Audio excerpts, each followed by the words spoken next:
Hello everyone, and welcome back to another session of Dark Souls 2 PvP and another weapon showcase.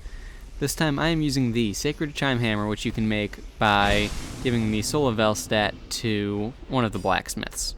Now, this weapon is one that we don't see terribly often, and that's slightly surprising considering how high of a damage output this thing can have. But more on that a little bit later on. Getting started with the weapon, it requires 40 strength, 12 dexterity, 12 intelligence, and 12 faith in order to wield. It has a B scaling in strength and a B scaling in dark. The physical base damage of the weapon is 380, and the dark base of the weapon is 150. For me, the attack rating of this weapon is 774 with a Ring of Blades. The counter strength is 100. The poise damage is 60 per hit, and the weight is 22 units. Now, as you can see, I am using a dark infused version of the weapon for these fights, and honestly that just makes sense in most cases because it's pretty much just a straight upgrade. The infusion changes your scaling slightly, so your B scaling in strength drops down to a lower tier of B scaling. Your B scaling in dark upgrades to an A in dark. The physical base damage drops down to a 364 from 380, and the dark base goes up to 215 from 150.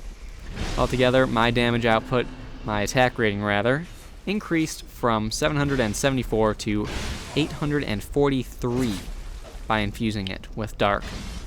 So that's a pretty significant increase, and if I was to buff on top of that, it would be even more significant in terms of my damage output. So there's that. Now, the biggest pro of the weapon, as I'm sure you can already tell, is the damage. The damage on this thing is kind of crazy. I mean, it's a weapon that breaks 800 attack rating, and that's saying a lot. There are very few weapons that do that, so that's kind of a big deal. Other pros of the weapon, you've got your combos as far as your, using the two-handed R2 and then running in with a running attack and hitting someone while both of those things happen. Really satisfying if the two-handed R2's orbs break the person's guard and you smack them down with it.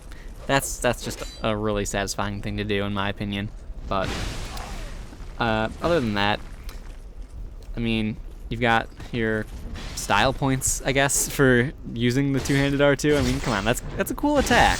The tracking on it kind of sucks, but it can be really useful at times. So, that's my take on that. Now, the cons of the weapon, I would say that the biggest con would be the weight. It's not as heavy as, say, the Crypt Black Sword, and that's all well and good, but it still is 22 units of weight, and a lot of builds can't handle that easily. So, there's that.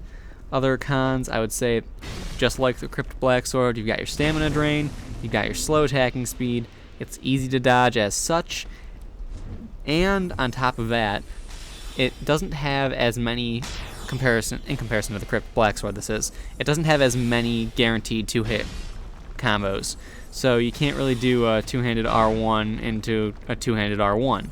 The person has enough time to roll out because it takes so long. Now that being said, I haven't tested with the Stone Ring to see if that stun duration is increased long enough to actually manage landing a second R1 attack, but from my experience with it as it was, no such luck. So that's that. One other pro that I did forget to mention, this thing will eat through your guard like there's no tomorrow. Lacey, what do you want? I'll let you out in a minute, okay? So yeah. Really, that pretty much sums up the weapon. I apparently have to go let Lacey outside right now, so it is what it is. I hope you guys enjoyed this video, found it helpful in one way or another. I'll see you all next time.